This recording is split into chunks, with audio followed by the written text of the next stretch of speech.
Hallo und herzlich willkommen zu einem neuen Video, und das hier ist eine alte No-Name Powerbank, die ich noch in der Schublade hatte. Die ist aber, ich glaube, schon 5, 6, 7, 8 Jahre alt oder sowas ähnliches.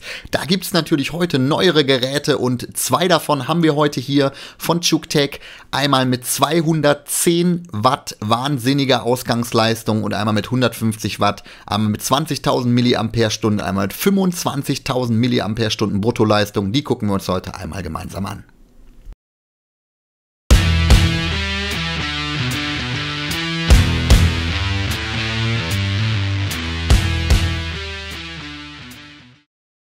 So, und wir haben, wie gesagt, einmal die PB200P, das ist diese Powerbank mit 20.000 Milliampere-Stunden und 150 Watt. Und wir haben auch noch die größere Variante, die zeige ich euch gleich nochmal mit an Bord. Beide aus der sogenannten P-Serie von Chucktech. Chucktech übrigens ein Hersteller, der in der Vergangenheit eher OEM Zulieferung gemacht hat für andere große Hersteller wie Xiaomi und auch LG, jetzt aber auch mit eigenen Marken auf den Plan tritt, und das sehen wir jetzt hier in einem oder in den Werken, die quasi jetzt auch wirklich dann an die sozusagen Öffentlichkeit unter dem Markennamen geschickt werden. Und das ist nicht schlecht, was hier reinkommt, denn ihr habt hier eine Powerbank, die mit maximal 90 Watt aufgeladen werden kann, die einen maximalen Output an mehreren Ports von 150 Watt hat und die halt eben 20.000 Milliampere-Stunden Ausgangskapazität hat. Die Größe ist auch recht handlich, die kriegt ihr also immer noch mitgenommen. Die ist nicht so, dass ihr sie überhaupt nicht transportieren könnt. 11.000 Milliampere-Stunden netto sind drin. Das hätte natürlich ein bisschen mehr sein können, also das Verhältnis zwischen beiden hätte durchaus auch besser sein können. Und hier seht ihr dann auch nochmal, wie viel Ausgangsleistung an den einzelnen Ports zur Verfügung steht. 120 Watt Max an dem USB-C1-Port und an dem USB-C2-Port und an dem USB-A-Port halt eben etwas weniger. In der Kombination ergeben sich dann verschiedenste Dinge. Maximaler Output, den ihr rausziehen könnt, sind halt eben die vorhin schon genannten 150 Watt. Ein kleines Display ist auch noch mit dabei, zeige ich euch im Verlauf dieses Videos auch. Und ihr habt halt eben die von mir gerade schon zitierten 3 Ausgänge, mit denen ihr beziehungsweise mit dem ihr Power aus dieser Bank rausbekommt. Die P23 ist dann wiederum das größte Ding, was ich bisher gesehen habe. 25.000 Milliampere-Stunden, 210 Watt maximale Leistung. Das ist deutlich mehr als alle meine Netzteile, die ich hier zu Hause habe, leisten können. Ihr könnt quasi 140 Watt an einem einzigen Port rausziehen. Das ist auch das reicht für ein MacBook 16 Zoll. Das hat natürlich auch ein gewisses Gewicht, das Ding. Und ihr seht oben schon, dass das auch mit Display und LED und so weiter daherkommt. Also auch optisch durchaus ansprechend. 13.500 Milliampere-Stunden netto. Auch da wieder das Verhältnis könnte natürlich etwas besser sein, aber ihr habt dafür halt eben eine maximale Ausgangsleistung von 140 Watt, ein MacBook 16 Pro. Das MacBook Pro 16 Zoll, das wollte ich sagen, das zieht auch 140 Watt aus dem Netzteil, das könnt ihr also hiermit befeuern, und ihr könnt trotzdem noch zusätzlich euer iPad, euer iPhone, euer Smartphone, was auch immer noch mitladen. Auch hier verschiedenste Kombinationsmöglichkeiten. Ich werde euch nachher zeigen, dass ich mit meinen Geräten gar nicht an die 210 Watt rangekommen bin, liegt aber auch daran, weil mein MacBook Pro 14 Zoll halt eben nicht mit 140 Watt zieht. Also das Ding, da könnt ihr wirklich jede Menge Kram mit betreiben, und das auch mit hohen Ausgangsleistungen, was die Wattzahl angeht. So, dann würde ich sagen, wir werfen auch mal direkt einen Blick in die Verpackung hinein und wir legen los mit der PB200P, also der 20.000 Milliampere-Stunden großen Powerbank, die halt mit einem kleinen Display daherkommt. Und da sehen wir hier einmal, wir haben eine Bedienungsanleitung mit an Bord. Und ich blätter mal kurz rein, ob die auch in Deutsch ist. Das ist ja immer was ich in den Kommentaren häufig mal gefragt werde. Gut, ich sehe jetzt auf den ersten Blick, doch, da sehen wir, es ist auch in Deutsch verfügbar. Hier seht ihr es nochmal. Also, Bedienungsanleitung auch auf Deutsch verfügbar. Ob das jetzt für euch relevant ist oder nicht, lasse ich dahingestellt sein. Ich sage es immer nur gerne dazu, weil ich in den Kommentaren häufiger gefragt werde. Dann ist hier ein USB-C-Kabel mit dabei, was auch mehr leisten kann, als die Powerbank eigentlich zieht. Sprich, da seid ihr nach oben hin nicht durch das Kabel limitiert. Wichtig ja gerade, wenn ihr vielleicht schnell laden oder super schnell laden wollt, achtet auch immer darauf, dass ihr ein vernünftiges Kabel benutzt. Nicht, dass nachher das Limit gar nicht die Powerbank oder euer Ladegerät ist, sondern halt eben das Kabel. Das ist immer ganz wichtig und weise ich immer gerne auch nochmal darauf hin. So, dann haben wir hier einmal die Powerbank. Es steht dickfett drauf, wie viel Kapazität drin ist. Es steht der Hersteller nochmal dickfett drauf. Und unter dem Aufkleber oben finden wir auch die maximale Ladeleistung nochmal. So sieht das Ding aus. Im Detail gucken wir uns das im nächsten Kapitel an. Gleiches Spiel jetzt dann auch für die P23, also die 25.000 mAh große Powerbank und 210 Watt Leistung. Ich bin tatsächlich völlig fasziniert davon, dass das Ding 210 Watt rausfeuern kann. Das ist aus meiner Sicht und vor allen Dingen wenn ich mal zu der Powerbank von vor 8 Jahren vergleiche, ist das wirklich der absolute Wahnsinn, was diese Dinger heutzutage leisten können. So, hier sehen wir das Ganze. Ich packe es jetzt mal aus. Es sieht auch aus meiner Sicht optisch recht ansprechend aus. Ich finde sogar noch ansprechender, also für mich persönlich jetzt, als die PB200P, weil ich finde diesen Stil, wo man hier quasi, und das ist übrigens die erste Powerbank, die ich habe, die in Schaumstoff verpackt geliefert wird, weil sie halt so schwer ist, dass sie da entsprechend auch ein Gewicht oder ein Gegencounterpart bleibt, um halt eben nicht die Verpackung zu zerstören. Auch hier das gleiche Kabel mit an Bord, auch mehr als die Powerbank eigentlich leisten kann. Dann haben wir hier noch so ein kleines Säckchen, auch das natürlich ganz schön, könnt ihr die Powerbank reintun, damit das Display und vor allen Dingen die offene Fläche sozusagen, damit die halt nicht beschädigt wird beim Transport, finde ich ganz gut, fühlt sich auch ganz gut an, wirkt jetzt nicht so ultra billig, wie man das vielleicht erwarten hätte können von manch anderem Hersteller. Auch hier wieder auf Deutsch verfügbar, hier sogar der tatsächliche deutsche Teil, glaube ich, hier zu sehen, genau, da ist auch nochmal alles beschrieben, was das Display angeht und so weiter und so fort. Kabel habe ich gerade eben schon gesagt, gleiches Kabel wie schon bei der PB200P. Das sollte also nicht das Limitierende sein. Und hier die eigentliche Powerbank, Display und so weiter zeige ich euch im Folgenden. So, als erstes gucken wir uns einmal die PB200P an. Ihr seht hier oben das Display und den Ein-Ausschalter. Darüber könnt ihr das Display aktivieren und sowohl als auch die Powerbank. 20.000 mAh groß, 150 Watt maximale Ausgangsleistung. Ist aus Plastik, fühlt sich aber trotzdem gut an. Wackelt nichts, knarzt nichts. Ihr habt hier unten in dem Bereich auch so eine leichte Gummierung, dass das Ganze nicht so sehr verrutscht. Wenn ihr sie hochkant hinstellt oder auch wenn ihr sie auf den Boden legt oder beziehungsweise auf die Seite legt.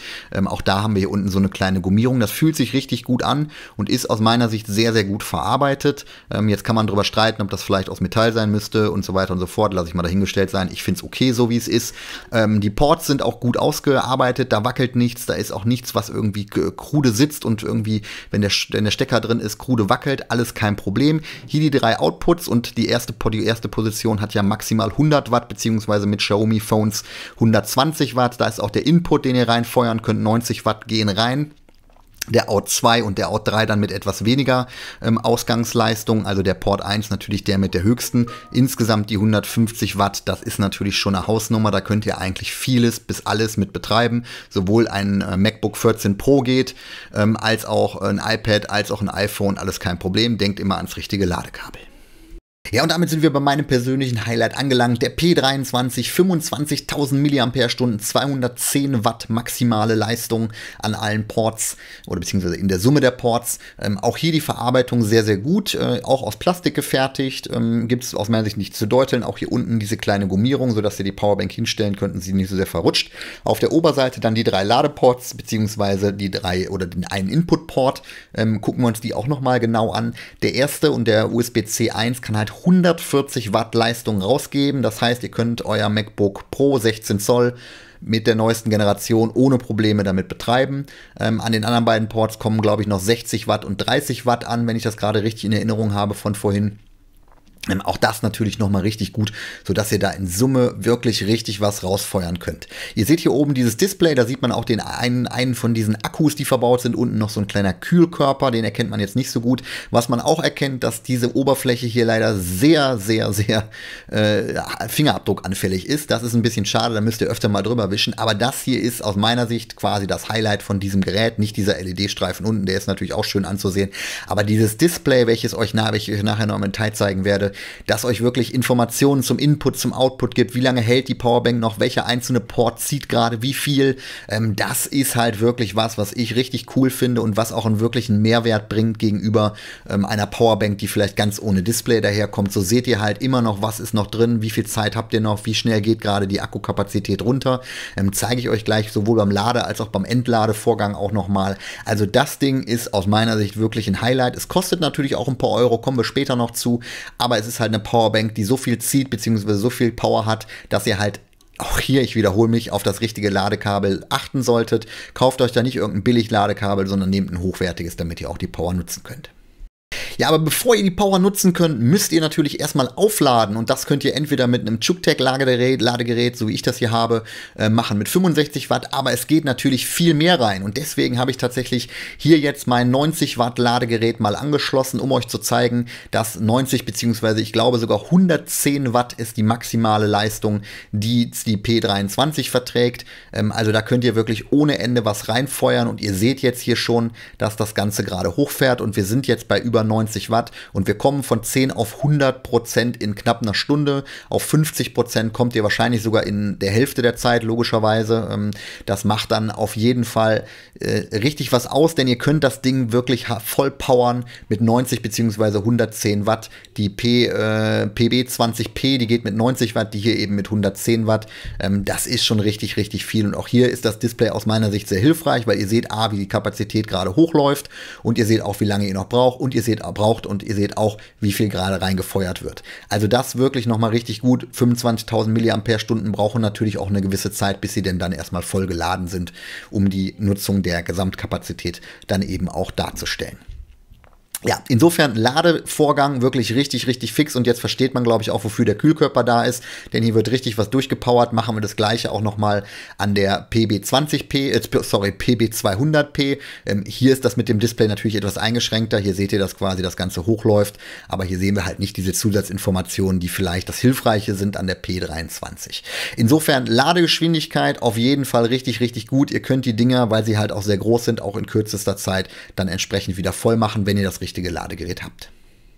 So, jetzt haben wir es aufgeladen, jetzt wollen wir auch mal gucken, was denn rausgeht und ihr seht, ich habe 3 Geräte angeschlossen, nämlich mein iPad Pro, mein Samsung Galaxy S24 Ultra und im Hintergrund mein MacBook Pro mit 14 Zoll und wir sehen hier, dass wir jetzt gerade dass wir gerade 100 Watt rausziehen. Das ist nicht mal ansatzweise das, was ginge, aber wir sehen hier, dass mein MacBook halt eben auch nicht mit der vollen Kapazität rausläuft und sowohl iPad als auch das S24 Ultra hier ausreichend ziehen. Also wir sind hier gerade mal bei 100 Watt und 210 Watt wären möglich. Also sprich, ich kann noch einen viel größeren Laptop, eben ein MacBook Pro 16 Zoll anschließen oder ähnliches. Auch das würde funktionieren. Und ähnliche Kapazitäten bzw. ähnliche Leistungswerte habt ihr ja zumindest, was den Peak angeht, an einem einzelnen Port, auch bei der PB200P mit 100 Watt bzw. 120 Watt. Also da könnt ihr richtig was rausziehen. Ja, wie ist jetzt meine Meinung zu den beiden Geräten, die wir uns jetzt hier in dem Video angeschaut haben? Also zunächst mal, die beiden Geräte sind von der Qualität her aus meiner Sicht über jeden Zweifel erhaben, wirklich richtig gut verarbeitet, da gibt es nichts dran zu deuteln. Die PB200P mit 20.000 mAh kostet um die 60 €, aus meiner Sicht ein absolut fairer Preis. Das kleine Display ist hilfreich, wenngleich auch nicht so hilfreich wie das große Display der anderen Powerbank. Ihr könnt hier mit 100 bzw. 120 Watt ordentlich was rausziehen, in Summe 150 Watt. Das sollte für eigentlich die meisten Anwendungszwecke reichen und ihr habt halt so ein kleines Kraftwerk mit dabei, welches euch hilft, eure Geräte dann entsprechend aufzuladen. Aber wenn wir vom Kraftwerk sprechen, dann können wir, glaube ich, hier quasi vom Atomkraftwerk sozusagen sprechen, denn die P23 ist natürlich nochmal eine Nummer größer, allein von der Kapazität, vom Display her, von der Ausgangsleistung, kostet auch ein bisschen mehr, aber mein persönlicher Favorit ist auf jeden Fall die P23, einfach weil ich das mit dem Display super praktisch finde, zum einen um zu sehen, wie viel ist noch drin, wie viel kann ich noch ziehen, wie viel ziehen die einzelnen Geräte auch gerade. Wir haben 3 Ports, um wirklich 3 verschiedene Geräte hier mit meist der maximalen Leistung auch befeuern zu können. Natürlich nicht immer, ne, das ist auch klar. Wenn ihr mehrere Laptops anschließt, logischerweise können die nicht alle maximal befeuert werden, aber die meisten Geräte, wenn ihr ein iPad oder ein Smartphone und ein Laptop beschießt, dann sollte da mit 210 Watt maximaler Leistung das Ganze auch rauskommen. Was ich am Ende nochmal sagen möchte, und ich habe es glaube ich heute ja schon 4 oder 5 Mal gesagt, achtet gerade bei diesen Geräten mit der hohen Leistung drauf, dass ihr das richtige Kabel habt. Dieses Kabel wird ja mitgeliefert, also sprich, das könnt ihr auf jeden Fall schon mal nehmen. Wenn ihr da aber noch 2 andere Geräte anschließt, achtet bitte drauf, dass ihr nicht ein 2,50 € USB-C-Kabel von Amazon oder einem ähnlichen Anbieter nehmt, sondern guckt bitte, dass das da auch ein vernünftiges Kabel ist. Insgesamt würde ich sagen, wenn ihr auf das Display verzichten könnt und euch 20.000 mAh und 150 Watt reichen, ist die PB200P auf jeden Fall das Richtige. Wenn ihr noch mehr Power braucht und auch das Display wertschätzen könnt, dann glaube ich, ist die P23 ihr Geld auf jeden Fall wert. Es ist ein dicker Trümmer, das ist ganz klar, aber wenn ihr den mitnehmen wollt, seid ihr, glaube ich, auch versorgt für Laptop, iPad und so weiter und so fort. Wenn noch Fragen da sind, schreibt mir herzlich gerne in die Kommentare. Ich versuche alles zu beantworten. Ich bedanke mich bei euch fürs Zusehen und sage am Ende wie immer, Alexa, Kamera aus.